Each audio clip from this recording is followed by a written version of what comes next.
Code visible है? Yes sir.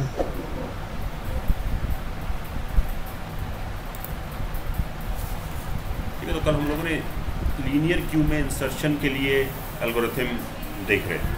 ठीक, आपको थोड़ा सा रिकॉल करा देता हूँ कि जब हमने कल बात किया था इंसर्शन डिलीशन के लिए, हम बात कर रहे थे इनटू द क्यू। तो इंसर्शन के लिए आपको ध्यान रखना था, insertion always takes place on rear end deletion take place from front. दो एंड थे, एक हम फ्रंट बोल रहे थे एक को, और एक को हमने रियर बोला था। तो इंसर्शन के लिए हमेशा ध्यान रखना है रियर पर, और डिलीशन के लिए हमको ध्यान रखना है always take place from the front. तो हमने कल इंसर्शन के लिए एल्गोरिथम डिस्कस किया था। तो दोनों ही केस में इंसर्शन करें या डिलीशन, अगर हम इंसर्शन कर रहे हैं तो इंसर्शन करने से पहले आपको रियर की न्यू पोजीशन पता करना होता है, न्यू पोजीशन ऑफ रियर पता करना होता है इंसर्शन करने से पहले, बिफोर इंसर्शन। और अगर हम डिलीट कर रहे हैं तो फ्रंट की न्यू पोजीशन पता करना होता है आफ्टर डिलीशन। ये दो पॉइंट आपको ध्यान रखने हैं कि रियर कब पता कर रहे हैं, रियर को इंसर्शन करने से पहले पता कर रहे हैं। इंसर्ट हुआ नहीं है क्योंकि रियर की पोजीशन पर इंसर्ट होगा। It will be like that कि जो नई पोजीशन आएगी रियर की, उस पोजीशन पर इंसर्ट होगा। और फ्रंट के लिए जहाँ पर फ्रंट पॉइंट आउट कर रहा होता है उस पोजीशन से डिलीट होता है, and after deletion new position of the front would be identified. तो हम लीनियर क्यू की बात कर रहे थे। लीनियर क्यू में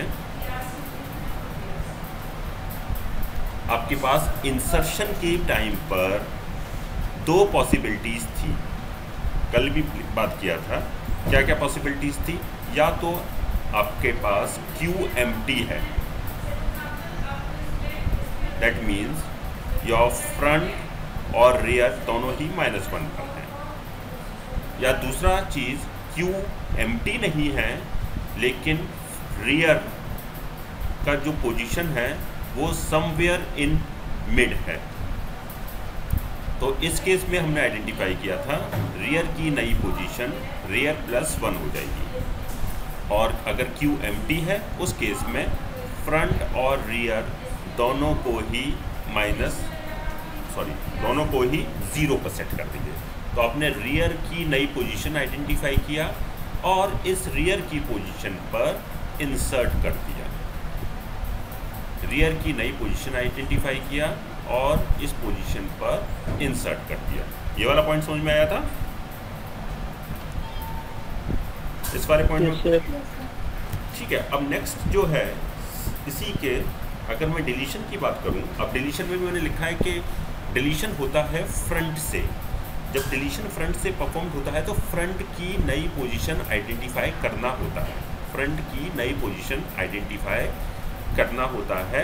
दैट मीन्स डिलीट करने के बाद फ्रंट की नई पोजीशंस को हम निकालते हैं। लेकिन डिलीशन करने से पहले एक एग्जाम्पल देखते हैं, उसके थ्रू आपको थोड़ा क्लियर होगा कि मैं किस सिनेरियो की बात कर रहा हूँ। एक सिनेरियो देखते हैं कि सपोज़ मेरे पास क्यू है। अब इनिशियली सबको पता है, इनिशियली जब क्यू एम्प्टी है, front and rear both are pointing to -1। अब अगर मैंने कहा इंसर्ट 10, इंसर्ट 20, अगर ये दो ऑपरेशंस मैं आपको करने के लिए बोलता हूँ तो आप देखेंगे कि जैसे ही इंसर्ट 10 किया, इस केस में पहला एलिमेंट है, चेक किया गया, इंसर्शन कर रहा हूँ, ओवरफ्लो कंडीशन नहीं है। यहाँ पर मैंने ओवरफ्लो नहीं है तो मैं इंसर्शन के केस के लिए दो जो मैंने लेग्स बताए तो उसकी मैं लेफ्ट हैंड साइड वाले लेग पर गया और मैंने देखा कि फ्रंट एंड रियर -1 पर है, तो दोनों ही फ्रंट एंड रियर को सेट कर दिया मैंने 0 पर। फ्रंट को भी सेट कर दिया 0 पर, रियर को भी सेट कर दिया 0 पर। और जहाँ रियर पर था एलिमेंट, सपोज इसका नाम Q था, इस एरे का नाम Q के रियर पर मैंने 10 इंसर्ट कर दिया। तो ऐसा लिखते ही, क्योंकि R की वैल्यू 0 है, मेरे पास 10 इंसर्ट हो गया। सेकंड, जब इंसर्ट 20 किया मैंने, 20 करने पर इंसर्ट में मैंने क्या कहा आपसे, क्या चेक किया आपने, क्या फ्रंट और रियर -1 पर है, एम्प्टी वाली कंडीशन नहीं है। जब एम्प्टी वाली कंडीशन नहीं है तो मैं इस तरफ आ गया, एम्प्टी नहीं है, तो मुझे उस केस में रियर की वैल्यू को +1 करना था। रियर की वैल्यू को +1 किया, दैट मीन्स फ्रंट तो 0 पर ही रहेगा, फ्रंट यहीं रहेगा। रियर की वैल्यू को R+1 किया, दैट मीन्स ये 0 + 1 हुआ, नई वैल्यू 1 आ गई, रियर पॉइंट आउट करने लगा 1 पर, और Q के रियर पर, और रियर की वैल्यू है 1, आपने 20 इंसर्ट कर दिया, दैट मीन्स यहाँ पर 20 आ गया। दैट मीन्स इंसर्ट करने से पहले रियर की नई पोजीशन आइडेंटिफाई कर रहे हैं। फिर मैंने कहा इंसर्ट 30, फ्रंट में कोई चेंज नहीं होना, रियर को इंक्रीमेंट करेंगे बाय 1, तो ये पॉइंट करने लगा 2 पर, तो रियर की नई पोजीशन आ गई ये 2। जब रियर की ये नई पोजीशन आ गई 2, और आपने यहाँ पर इस सेकंड लोकेशन पर इंसर्शन कर दिया, दैट मीन्स 30। Q के रियर की पोजीशन थी 2, 30 आ गई। अगर अब मैं आपसे कहता हूँ delete, need not to specify anything other than delete, सिर्फ मैं बोलूँगा डिलीट, तो इम्प्लिसिट मतलब है इस चीज़ का कि डिलीट जो परफॉर्म होना है वो फ्रंट पर परफॉर्म होना है। तो डिलीट के लिए अभी मैंने बताया था कि डिलीट करेंगे और साथ ही साथ में फ्रंट की नई पोजीशन आइडेंटिफाई करेंगे। तो आप देख सकते हैं यहाँ पर डिलीट करने से पहले अंडरफ्लो चेक करेंगे, लेकिन क्योंकि अंडरफ्लो नहीं है, एम्प्टी की कंडीशन मालूम है कि फ्रंट जो है आपका -1 पर पॉइंट आउट करना चाहिए, लेकिन इस समय फ्रंट 0 पर पॉइंट आउट कर रहा है, तो यहाँ पर अंडरफ्लो नहीं हुआ। मैंने सिंपली क्या किया, फ्रंट को इंक्रीमेंट किया, दैट मीन्स टैंप में जहाँ भी फ्रंट था Q का फ्रंट, उस वैल्यू को मैंने टैंप में स्टोर करा दिया। और Q का फ्रंट क्या है, Q का फ्रंट पॉइंट आउट कर रहा है 0 पर, तो Q0 की वैल्यू मैंने टैंप में स्टोर करा दी, और क्या वैल्यू आती है, ये 10 आ जाती है, दिस रिटर्न्स 10। टैंप में 10 स्टोर हुआ, और फिर नेक्स्ट स्टेप में फ्रंट की नई वैल्यू आइडेंटिफाई की, क्योंकि फर्स्ट इन फर्स्ट आउट की प्रॉपर्टी फॉलो हो रही थी, फर्स्ट इन फर्स्ट आउट की प्रॉपर्टी फॉलो हो रही थी, तो जो पहले आया था वो पहले बाहर जा रहा है। Q की नॉर्मल प्रॉपर्टी फॉलो हो रही थी, जो पहले आया था वो पहले बाहर जा रहा है, तो 10 पहले आया था वो पहले डिलीट हुआ, उसके बाद 20 आया था तो 20 डिलीट होगा। दैट मीन्स नेक्स्ट एलिमेंट जो फ्रंट है वो मेरा next element to be deleted पर पॉइंट आउट करना चाहिए। अगर नेक्स्ट एलिमेंट डिलीटेड पर पॉइंट आउट करना चाहिए तो फ्रंट की जो नई पोजीशन होगी वो मुझे मिलेगी by incrementing the value of front by 1, that means front की नई वैल्यू हो जाएगी f+1, और फ्रंट की अभी तक करंट वैल्यू थी 0 + 1, दैट मीन्स आपका फ्रंट जो है पॉइंट आउट करने लगेगा यहाँ पर, और ये डिलीट हो गया, it is assume to be deleted. फिर मैंने कहा आपसे again perform the delete operation. कहाँ से डिलीट होगा, जहाँ पर फ्रंट पॉइंट आउट कर रहा है। फ्रंट कहाँ पॉइंट आउट कर रहा है, 1 पर पॉइंट आउट कर रहा है, दैट मीन्स टैंप के अंदर आप स्टोर करा लेंगे Q का 1 लोकेशन का, और 1 लोकेशन पे क्या है 20, तो टैंप की वैल्यू 20 हो जाएगी, इट इज स्टोरिंग 20। और फाइनली मैं फ्रंट को इंक्रीमेंट कर दूंगा बाय 1। जैसे ही मैं फ्रंट को इंक्रीमेंट करूंगा बाय 1, दैट मीन्स ये 20 डिलीट हुआ, और F को मैं इंक्रीमेंट कर चुका हूँ, F will be start pointing to next location. अब ये ध्यान देने वाली बात है, इस पॉइंट को ध्यान रखना है। अब आप देखेंगे मेरे पास Q में सिर्फ एक ही एलिमेंट बचा है, ठीक है, और अगर अब मैं डिलीट करता हूँ तो मुझे Q मेरा एम्प्टी हो जाएगा, और फ्रंट और रियर को जब एम्प्टी हो जाता है तो आपको पता है उस केस में जो वैल्यू होती है फ्रंट एंड रियर की, they should be start pointing to -1। ये वाली बात समझ में आ रही है, ये वाला पॉइंट समझ पा रहे हो? तो इस केस में तो आपको जब डिलीशन करोगे जिस तरह फ्रंट जिस समय इंसर्शन किया था तब आपने दो केसेस लिए थे, डिलीशन करते वक्त भी आपके पास दो केसेस होंगे। मैं प्लस करता हूँ, क्या क्या केस होगा? या तो क्यू में सिर्फ एक ही एलिमेंट है, अगर क्यू में सिर्फ एक ही एलिमेंट है, ये चेक कैसे होगा, क्या कंडीशन बनेगी क्यू में एक ही एलिमेंट के लिए? सामने फिगर में बना हुआ है, क्यू में एक एलिमेंट होगा, इसके लिए क्या कंडीशन बनेगी? Front equal to rear, front equal to rear आ जाएगा, तो इसका मतलब होगा कि क्यू में सिर्फ एक ही एलिमेंट है। तो डिलीशन करते वक्त आपको इस चीज़ का ध्यान रखना पड़ेगा कि अगर सिर्फ एक ही एलिमेंट है क्यू में, दैट मीन्स आप चेक करोगे कि क्या फ्रंट इक्वल टू रियर है। अगर ऐसा है तो एक ही एलिमेंट है, और अगर एक ही एलिमेंट है तो फ्रंट और रियर दोनों की वैल्यू को सेट करना पड़ेगा -1 पे। नहीं तो ऑल अदर केसेस के लिए आपको फ्रंट की वैल्यू को इंक्रीमेंट कर देना है बाय 1 से, 1 से इंक्रीमेंट कर देना है। तो इसका मतलब डिलीशन के टाइम पर भी जब मैं डिलीशन परफॉर्म करूँगा,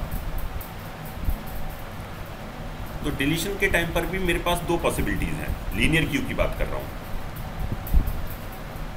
मैं, लीनियर क्यू की बात कर रहा हूँ, ठीक है। सर्कुलर क्यू में 3 पॉसिबिलिटीज आ जाएंगी। तो डिलीशन के टाइम पर भी लीनियर क्यू में 2 पॉसिबिलिटीज़ हैं। पहला वाला केस सिंगल एलिमेंट प्रेजेंट है, first case is single element है।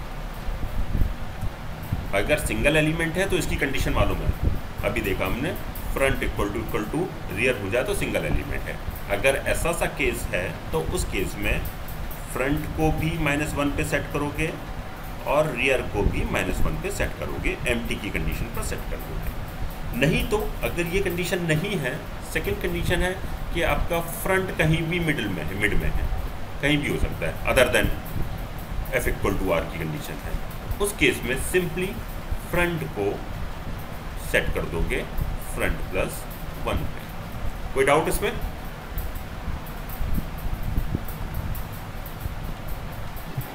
हम टेम्पलेट स्टोर भी बोलो, दोबारा बोलो, क्या बोला, आवाज़ नहीं आई सर। टेम्पलेट स्टोर भी कर रहे हैं, स्टैक में ध्यान है, टेम्प में क्यों स्टोर किया था?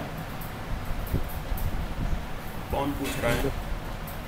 डिस्प्ले करने के लिए। डिस्प्ले करने के लिए। अगर डिलीट करोगे तो डिलीट कर यूज़र को बताओगे ना कि क्या डिलीट हुआ। सर डिलीट करके तो स्टैक का साइज कम हो रहा है, मतलब तो उसको हम स्वैप नहीं करना चाहिए। स्वैप का मतलब समझते हो क्या होता है? बदलना, अदला बदली करना। हाँ सर। तो यहाँ किससे स्वैप करना चाहते हो? पर सर अगर हमने डिलीट किया तो हमने तो साइज़ कम कर दिया उसका। हाँ, डिलीशन में हमेशा साइज़ कम ही होगा, किसी भी चीज़ को डिलीट करो साइज़ कम होता है।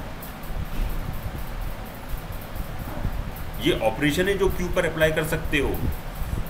तो हमेशा कोई भी हो, रियल लाइफ एग्जांपल भी कोई भी हो, अगर मैंने डिलीट करने को कहा तो साइज़ तो कम होना ही है, और इंसर्शन करने को कहा तो साइज़ बढ़ना ही है। तभी तो मैं अंडरफ्लो और ओवरफ्लो चेक करता हूँ। स्वैप किस चीज़ का करना चाहते हो ये बताओ मुझे। स्वैप आप किस चीज़ को बोल रहे हो कि मैं स्वैप करूँ? तो जैसे हमने डिलीट कर दिया तो अब स्टैक में सिर्फ 19 वो आ सकते हैं ना, जैसे कुछ भी साइज़ है। हम क्यू की बात कर रहे हैं, क्यू चल रहा है, स्टैक नहीं क्यू। हाँ, तो क्यू में अगर हम एक डिलीट कर देंगे तो फ्रंट एलिमेंट डिलीट हो जाएगा। हाँ, तो उसकी स्पेस तो वेस्ट होगी ना सर। वेस्ट क्यों होगी? क्योंकि हम आगे बढ़ रहे हैं, साइज़ क्यू का उतना ही रहेगा। अगर डिलीट किया है तो आगे इंसर्ट भी तो कर सकते हो। ऐसा थोड़ी है कि एक बार डिलीट हो गया तो इंसर्शन नहीं होगा, आगे नया एलिमेंट इंसर्ट कर सकते हो। तो राइट पे करेंगे ना, लेफ्ट पे नहीं कर सकते। अभी करेंगे लेफ्ट में भी, अभी पहुंचोगे उस स्पेस पे भी। ठीक है, तो अभी लीनियर क्यू चल रहा है। लीनियर क्यू में अब डिलीशन का अगर हम एल्गोरिथम देखें, लीनियर क्यू डिलीट, ठीक है। पहला स्टेप चेक फॉर अंडरफ्लो, ठीक है। अब अंडरफ्लो की कंडीशन पता है, अंडरफ्लो है when f equal to -1 and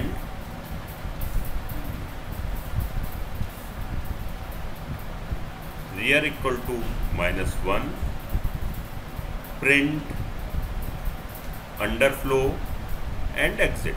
आप डिलीशन आगे नहीं चला सकते क्योंकि कोई भी एलिमेंट है ही नहीं डिलीट करने के लिए। अगर डिलीट करने के लिए एलिमेंट है, अगर इस अंडरफ्लो कंडीशन में नहीं गए आप, इसका मतलब f की वैल्यू -1 नहीं है और रियर की वैल्यू -1 नहीं है, इसका मतलब कोई ना कोई एलिमेंट प्रेजेंट है और उसको मैं डिलीट कर सकता हूँ। तो फिर आप जहाँ पर भी फ्रंट पॉइंट आउट कर रहा है, दैट मीन्स Q के फ्रंट से जहाँ पर भी फ्रंट पॉइंट आउट कर रहा है उसको एक टेम्परेरी वेरिएबल में स्टोर करा लिया वेरिएबल को।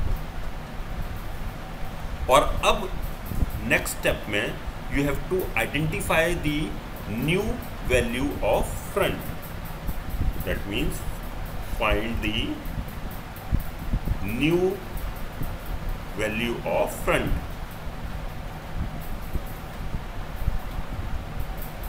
अब तो दो केसेस हैं, इफ एल्स लगा लेते हैं। इफ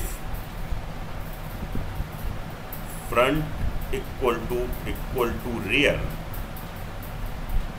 ये वो केस है जब आपका सिंगल एलिमेंट प्रेजेंट है,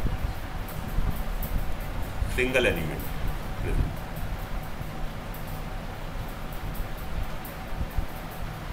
ठीक है, अगर ऐसा केस है front equal to rear, that mean single element present है, तो आफ्टर डिलीशन आपका Q एम्प्टी हो जाएगा और उस केस में आप सेट कर दोगे फ्रंट को -1 पर और रियर को भी -1। एल्स अगर सिंगल एलिमेंट नहीं है, इसके अलावा कुछ और भी कहीं भी पॉइंट आउट कर रहा हो, उस केस में फ्रंट की नई पोजीशन सेट होगी फ्रंट +1 पर। एंड फाइनली जो टेम्प आया था उसे आप रिटर्न करा दोगे।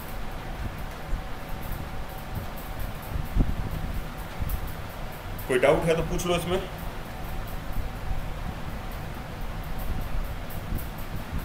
किसी तरह का कोई डाउट?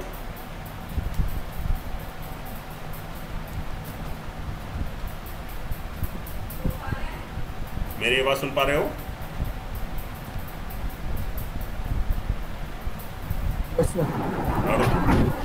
Yes sir. किसी तरह का कोई डाउट है किसी को तो पूछ लो।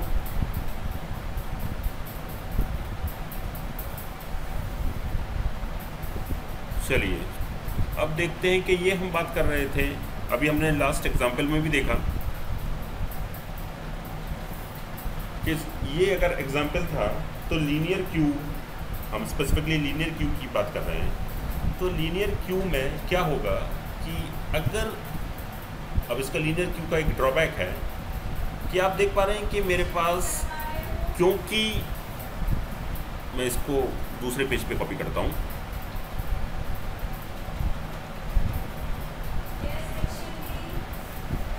सिचुएशन कुछ ऐसा चल रहा था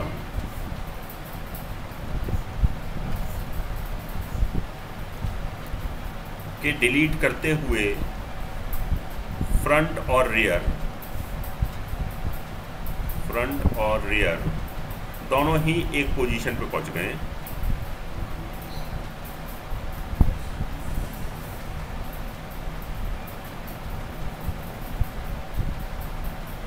लीनियर फ्रंट और रियर इस एक पोजीशन पहुंच गए हैं। अगर अब मैं इंसर्शन करना चाहता हूं तो पता है इंसर्शन रियर पर होगा। अगर मैंने 40 इंसर्ट किया तो रियर की वैल्यू को इंक्रीमेंट करूंगा बाय 1 और मेरा 40 इंसर्ट हो जाएगा नेक्स्ट पोजीशन पे। फिर 50 इंसर्ट किया, रियर की पोजीशन को इंक्रीमेंट करूंगा बाय 1, रियर आ जाएगा यहाँ पर और 50 इंसर्ट हो गया। अब इस सिचुएशन में आप देख पा रहे हैं कि मेरे पास एम्प्टी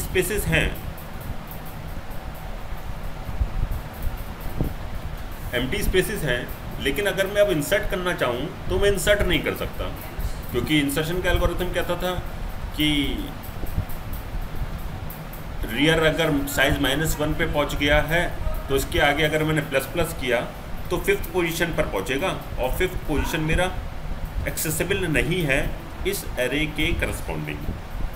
तो एक एम्प्टी स्पेसेस हैं, फिर भी मैं इंसर्शन नॉट पॉसिबल इस पर्टिकुलर केस में। तो दो पॉसिबिलिटीज़ हैं। पहला वाला पॉसिबिलिटी, या तो मैं जितने भी एलिमेंट हैं इन सब को शिफ्ट करूं टूवर्ड्स लेफ्ट। ठीक है, एक तो पॉसिबिलिटी ये है कि मैं क्या करूं कि भाई मेरा भर चुका है, मैंने देखा कि लेफ़्ट हैंड साइड पे स्पेस अवेलेबल है। जब लेफ़्ट हैंड साइड पर स्पेस अवेलेबल है और फिर भी मैं इंसर्शन न्यू एलिमेंट्स का नहीं कर पा रहा हूं, तो मैं इन एलिमेंट्स को शिफ्ट करूं टूवर्ड्स लेफ़्ट। तो कुछ ऐसा सिचुएशन, अगर मैं लिफ्ट को शिफ्ट करूं टूवर्ड्स लेफ़्ट तो कुछ मेरा सिचुएशन ऐसा आ जाएगा, 30 यहाँ आ जाए, 40 यहाँ आ जाए, 50 यहाँ आ जाए, और उसके बाद फ्रंट यहाँ पर, रियर यहाँ पर, और अब मैं यहाँ पर इंसर्ट करता हूँ।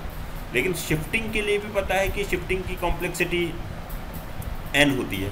एक एक एलिमेंट को शिफ्ट करेंगे तो मैक्सिमम जो शिफ्ट कर सकते हैं वो ऑर्डर ऑफ n में जाएगी उसकी कॉम्प्लेक्सिटी। तो शिफ्टिंग भी अपने आप में टीडियस जॉब है, तो इसको मैं प्रेफर्ड नहीं करता। दूसरा अप्रोच है कि क्यों ना मैं एज्यूम करूं कि ये मेरा जो फोर्थ लोकेशन है it is circularly attach to the first position. Physically circular way में नहीं है, लेकिन logically last end of the queue और last end of the array is logically attached to the first position. That means मैंने logically assumption माना कि मैं कुछ प्रोग्रामिंग में ऐसा करूं कि जिसकी सहायता से मुझे ऐसा लगे कि ये जो मेरा एरे का लास्ट पोजीशन है ये मेरा लास्ट ना होकर ये फर्स्ट के साथ लॉजिकली अटैच्ड है। दैट मीन्स फोर्थ के बाद जो नेक्स्ट पोजीशन आती है वो मेरी ज़ीरो आए। फोर्थ के बाद जो मेरी नेक्स्ट पोजीशन आती है वो मेरी ज़ीरो आए। अगर इसके अकॉर्डिंग में इम्प्लीमेंट करूं तो इसी का नाम दे दिया गया सर्कुलर क्यू। इसी का नाम दे दिया गया सर्कुलर क्यू कि last cell of the array is assumed to be attached with the first, और या मैं कहूँ कि फोर्थ पर पहुँचने के बाद जो नेक्स्ट एलिमेंट एक्सेसिबल है वो हो ज़ीरो। ये वाली पॉइंट बात समझ में आ रहा है आपको?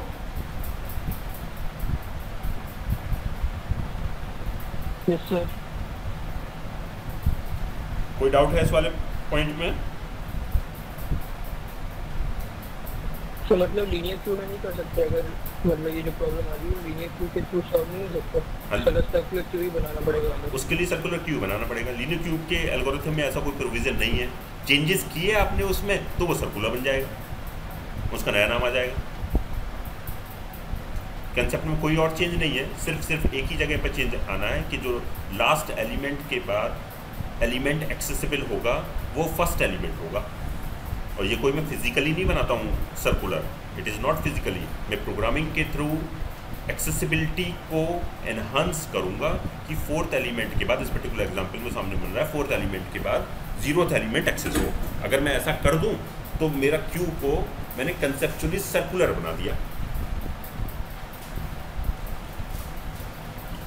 कोई डाउट इसमें? समझ पा रहे हो मैं क्या बता रहा हूँ? यस सर, समझ गया। कोई और रिस्पॉन्ड करेगा? एक ही रिस्पॉन्ड भी नहीं करते, पता नहीं लगता है कि समझ आ रहा है। तो आ गया। अब इसी को देखते हैं कि अगर मैं सर्कुलर क्यू की बात करूं तो पहले ज़रा एक एग्जाम्पल के थ्रू देख लेते हैं कि कैसे बिहेव करता है। पहले इंसर्शन की बात कर रहे हैं, इंसर्शन डिलीशन दोनों की बात करते हैं एक साथ। मेरे पास क्यू है,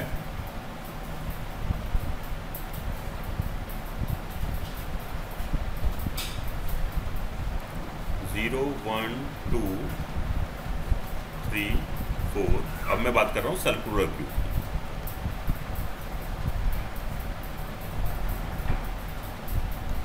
we are talking about circular queue. पहले की तरह ही इनिशियल कंडीशन में कोई चेंज नहीं, front equal to -1 and rear equal to -1। अब मैंने कहा इंसर्ट, मैं कुछ ऑपरेशन लिख देता हूँ। इंसर्ट करना है जल्दी जल्दी करेंगे। एल्गो सबको पता है 10 20 30 इंसर्ट किया, उसके बाद डिलीट, एक और डिलीट, एक और डिलीट, ठीक है। उसके बाद इंसर्ट,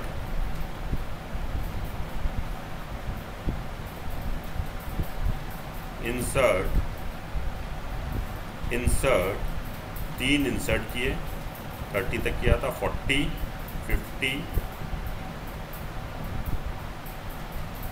60,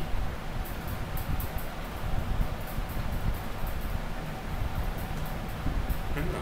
और उसके बाद एक और इंसर्ट 70।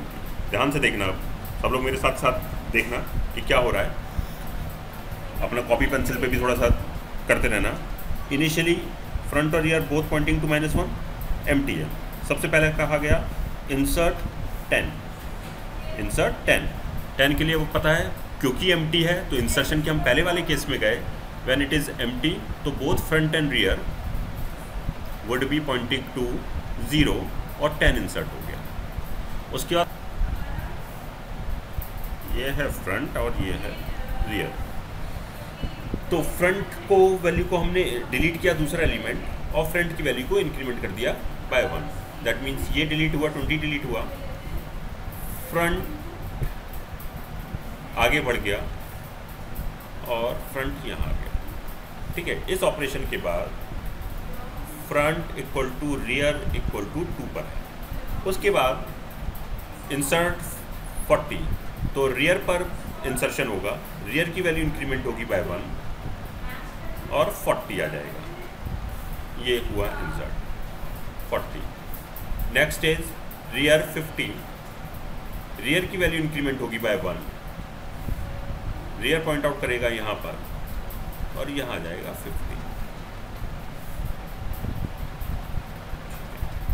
50 भी हो गया।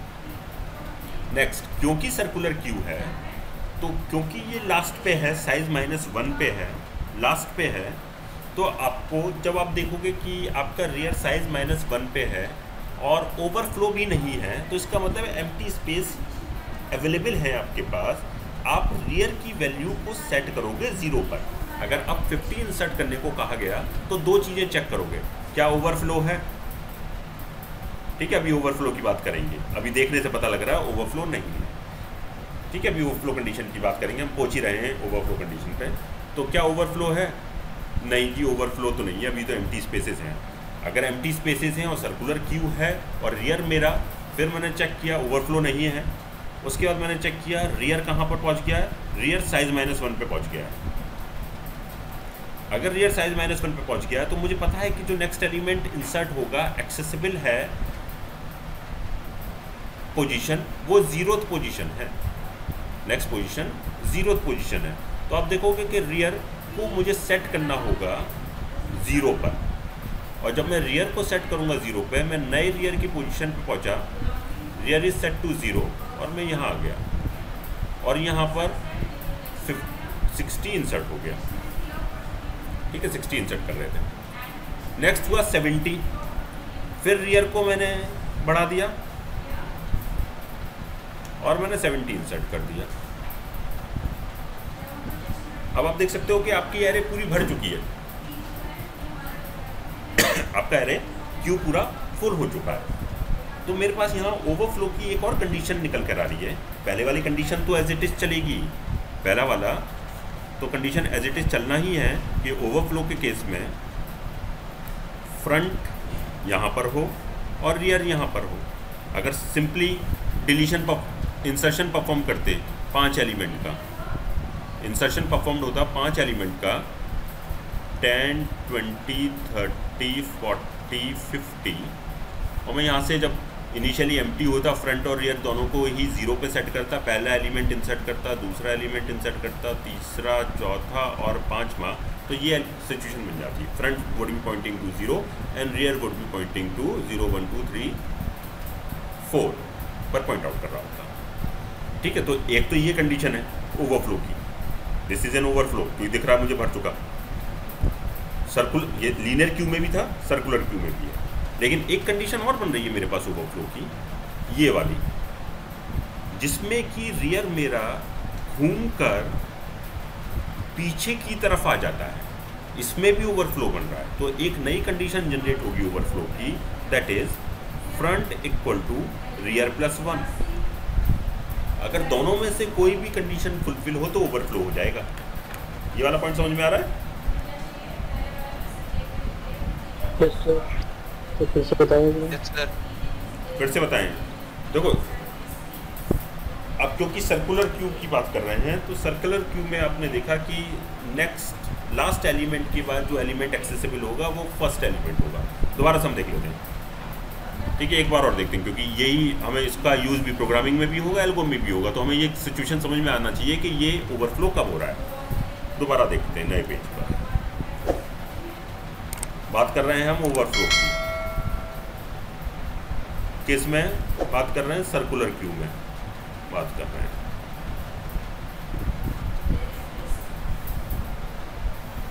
तो पहले की तरह एरे है मेरे पास, दोनों केस डिस्कस करते हैं। पहला वाला भी समझ में आता है, दूसरा वाला भी समझ में आता है। 1 2 3 4, ठीक है, 0 से स्टार्ट हुआ 4 तक गया।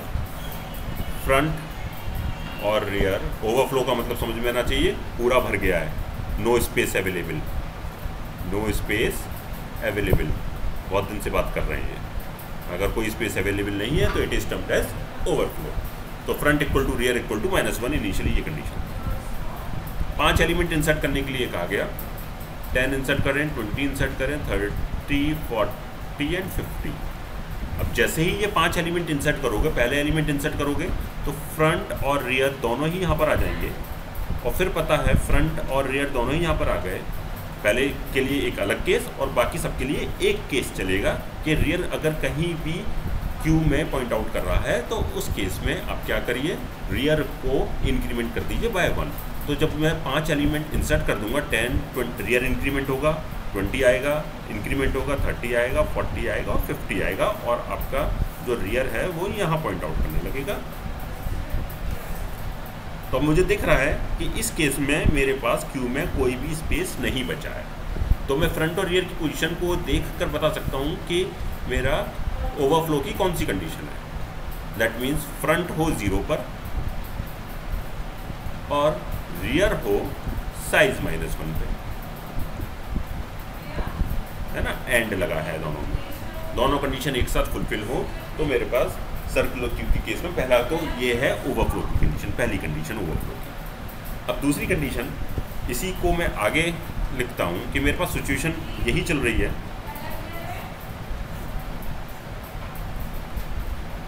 10 है, 20 है, 30 है, 40 है और 50, 0 से लेकर 4 तक। यहाँ था फ्रंट और यहाँ था रियर। अब इस करंट सिचुएशन पर मैंने आपसे कहा डिलीट 2 एलिमेंट, 2 बार डिलीट कीजिए, डिलीट एंड डिलीट। तो पहली बार पहला डिलीट ऑपरेशन में क्या डिलीट होगा? 10 डिलीट होगा। This is the first one to be out, सबसे पहले आया था क्यों में, सबसे पहले बाहर जाएगा। तो डिलीट हुआ 10, जैसे ही 10 डिलीट हुआ फ्रंट की नई पोजीशन आ गई, और आपको पता है कि फ्रंट को हम इंक्रीमेंट कर देते हैं बाय 1। टेम्प में स्टोर कराया और फ्रंट की वैल्यू को इंक्रीमेंट कर दिया बाय 1। दूसरा डिलीट किया, टेम्प में स्टोर कराया, 20 रिटर्न कराया और फ्रंट को इंक्रीमेंट कर देते हैं बाय 1। फ्रंट आ गया मेरा यहाँ, ठीक है, और ये डिलीट भी हो गया 20। अब ये सिचुएशन है।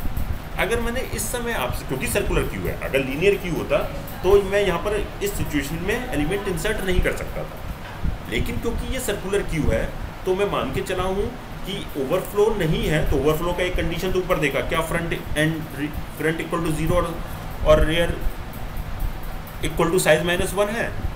नहीं है ना, तो ओवरफ्लो वाली कंडीशन फुलफिल नहीं हो रही।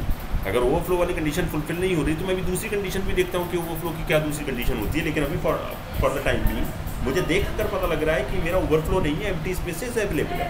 तो इस समय मैं इंसर्शन कर सकता हूँ, और इंसर्शन भी केस पॉलिसी के अकॉर्डिंग कि मेरा लास्ट के बाद फर्स्ट पे आएगा। तो मुझे सबसे पहले यहाँ पर इंसर्शन के टाइम पर भी ध्यान रखना पड़ेगा कि अगर मेरा रियर एंड पर है बिल्कुल, तो उस समय मैं रियर की नई पोजीशन को प्लस प्लस करके नहीं पाऊंगा। अभी तक मैं रियर की नई पोजीशन प्लस प्लस करके पा रहा था, लेकिन अगर एक स्पेशल केस बनेगा कि जब मेरा रियर साइज -1 पर पॉइंट आउट कर रहा है, तो उस केस में हम क्या करेंगे कि रियर को 0 पे सेट करेंगे। तो अगर अब मैंने कहा कि इंसर्ट कीजिए 60, तो रियर क्यू आप सेट करेंगे नई लोकेशन पर जो कि होगा 0, क्योंकि वो मैक्सिमम पर था। रियर आ गया यहाँ पर 60 इंसर्ट हो गया। उसके बाद फिर मैंने कहा आपसे इंसर्ट कीजिए 70, तो 70 यहाँ आया, रियर भी यहाँ आ गया। अब देखेंगे आप कि दोबारा से फुल हो गया है मेरा। यह हमेशा से ऐसा ही होगा कि दोबारा से फुल हो गया है। जो रियर था मेरा, रियर ये आगे से घूमकर पीछे की तरफ आ गया। तो ये भी एक सिचुएशन बनेगी जब मेरा क्यू फुल होगा। अब ये क्या सिचुएशन है, इसको देखकर मुझे फिगर को देखकर पता लग रहा है कि सिचुएशन सेकंड बोलेगा ओवरफ्लो के लिए। अगर फ्रंट की वैल्यू रियर +1 हो, यहाँ दिख रहा है मुझे 0 1 2 3 था, फ्रंट कितना था 2 था, रियर कितना था 1 था, तो 1 + 1 2। अगर फ्रंट की वैल्यू रियर +1 हो जाए तो ये भी एक कंडीशन होगी in case of circular view for checking the overflow. Clear हुआ?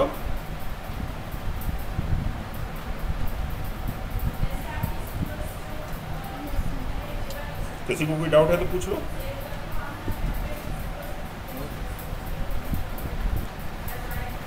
तो इसी को अगर मैं एल्गो में कन्वर्ट करूं, अब देखिए जिस तरह मैंने पिछली बार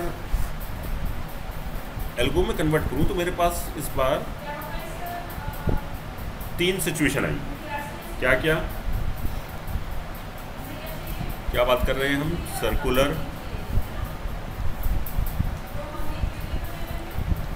सर्कुलर क्यू में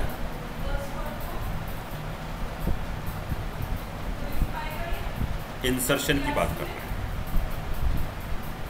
3 जगह पर मुझे ध्यान रखना पड़ेगा। अभी तक हम 2 जगह पर ध्यान रखते थे। कौन कौन से हैं वो 3 पोजीशन? पहला वाला, जब मेरा क्यू एम्प्टी है। ये सब काम आप तब करोगे, इंसर्शन तब करोगे, प्रोसीड इंसर्शन के लिए तब करोगे जब वो ओवरफ्लो नहीं हो रहा। ओवरफ्लो से पास ऑन हो गया, ओवरफ्लो नहीं हो रहा, तो फिर आपको चेक करना पड़ेगा क्या मेरा क्यू एम्प्टी वाला तो नहीं है, क्योंकि यहाँ पर मुझे एक्सप्लिसिटली सेट करना पड़ता है। अगर क्यू एम्प्टी है, इसका मतलब फ्रंट और रियर जो है इक्वल टू -1 पे है।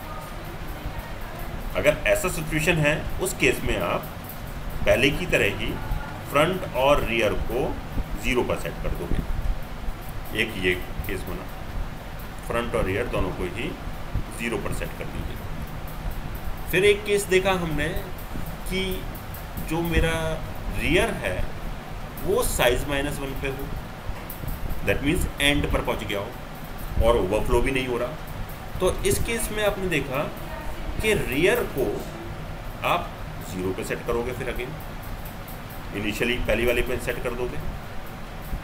और थर्ड केस में, एल्स में, ये दोनों सिचुएशन ना हो और रियर मेरा कहीं भी और मिड पर हो, कहीं भी मिड पोजीशन पर हो, उस केस में आप सिंपली रियर की वैल्यू को रियर +1 कर दोगे।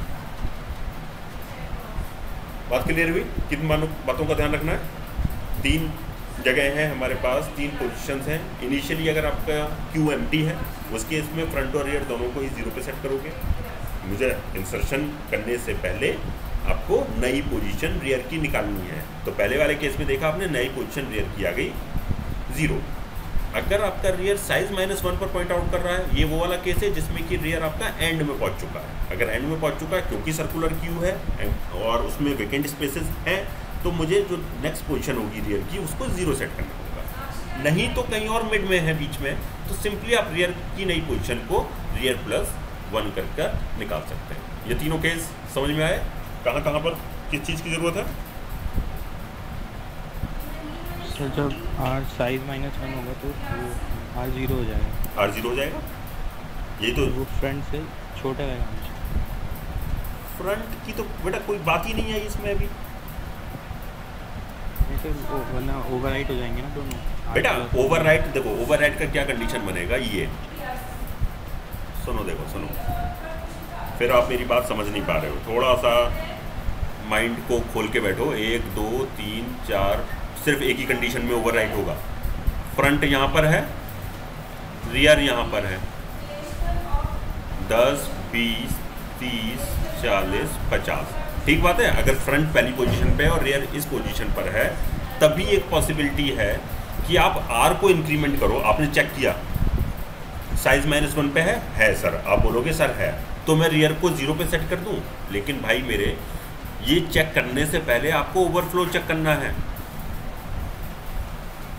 और ओवरफ्लो चेक करोगे तो वहाँ पर 2 कंडीशन बताई मैंने, क्या क्या, फ्रंट 0 पे हो और रियर साइज -1 पे हो, तो आप इस स्टेप तक पहुँचोगे ही नहीं, पहले ही ओवरफ्लो में फंस गए हो।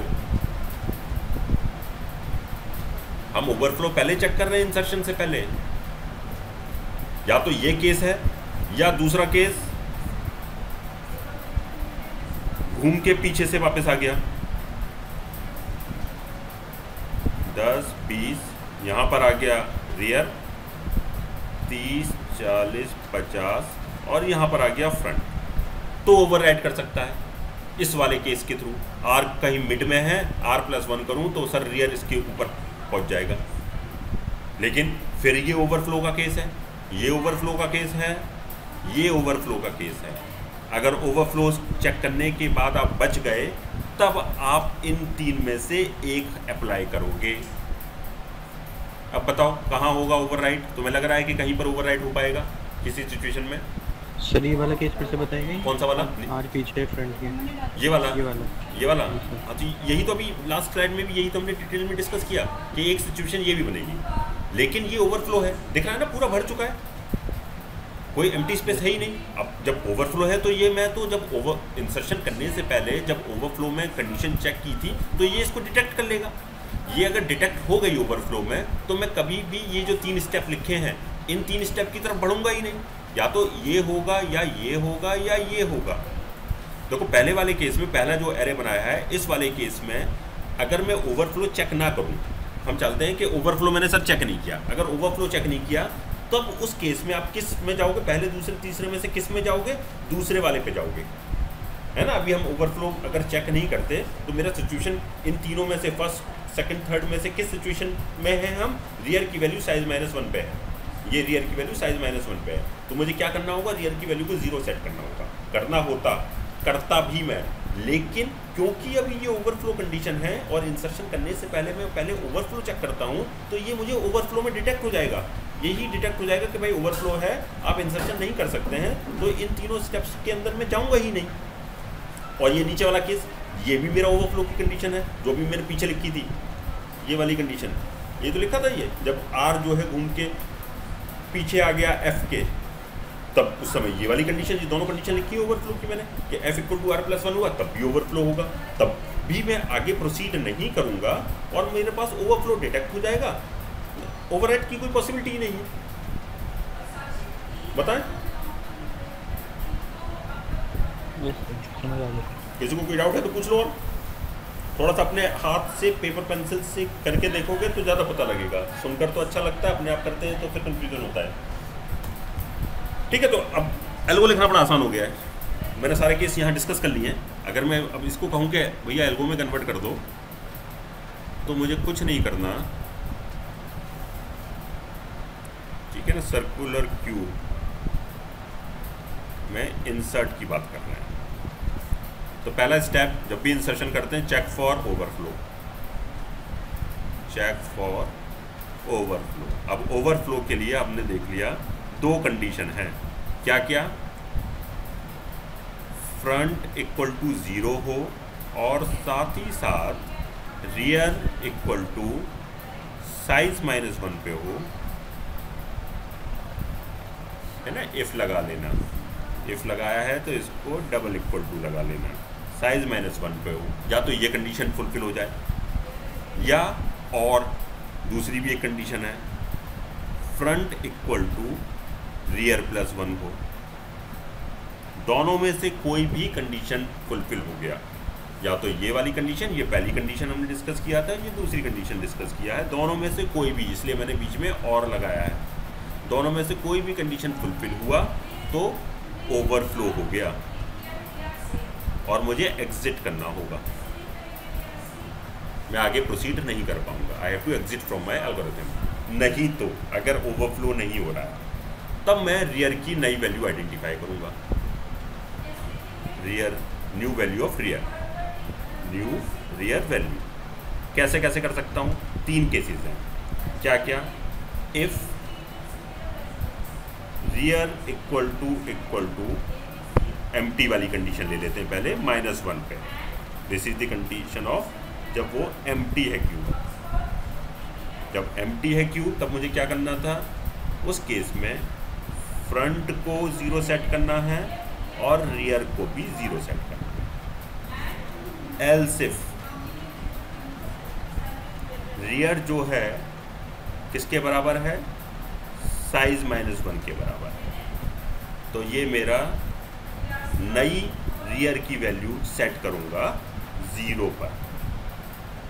ठीक है, ये सर्कुलर वाली कंडीशन आ गई। नहीं तो ये एल्स इफ, नहीं तो एल्स सिंपल सा है, रियर की वैल्यू को हमेशा हम इंक्रीमेंट करेंगे रियर +1। तो इन 3 सेकेंड स्टेप में इन 3 पॉइंट में से किसी एक पॉइंट पे जाएगा। इफ एल्स लगाया है, या तो -1 पर है तो फ्रंट और रियर 0 पे सेट कर दिया, या वो साइज -1 पर है तो मैंने उसको रियर को सेट कर दिया 0 पे। नहीं तो ये दोनों कंडीशंस नहीं पर है तो सिंपली रियर की वैल्यू को इंक्रीमेंट कर दूंगा बाय 1। और थर्ड स्टेप में अब जहाँ भी रियर की नई पोजीशन आई है, सपोज Q था उसका नाम, Q के रियर पर जो भी एलिमेंट आपने पास किया है उसको स्टोर करा दीजिए। फाइनली खत्म हो गया। कोई डाउट है तो बताओ। जो एल्गो में डिस्कस किया, जो फिगर में डिस्कस किया, वही हमने एल्गो में लिख दिया। इसी को आप डायरेक्टली प्रोग्राम में फंक्शन में लिख देंगे। किसी तरह का कोई डाउट? No sir.